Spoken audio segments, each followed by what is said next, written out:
fun and learn with Sai. Then, did you know one thing is mandatory in this corona pandemic? The mandatory thing is the oximeter. The corona patient has to measure the oxygen, so this oximeter helps them. Then check it out. This is an oximeter, and here press like this. Then see there is a laser light. This laser light checks your oxygen and show in this. Then how to measure the oxygen?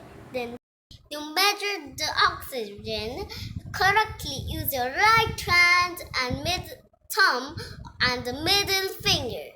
Then first thing is you have to press the on button.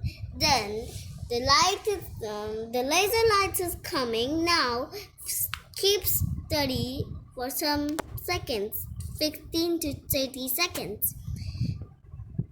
Wait some time, then the result will come.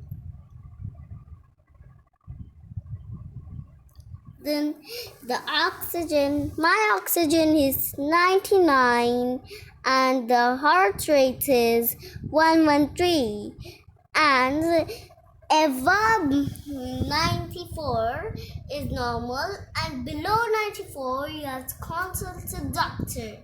Then stay tuned and stay safe. Bye bye.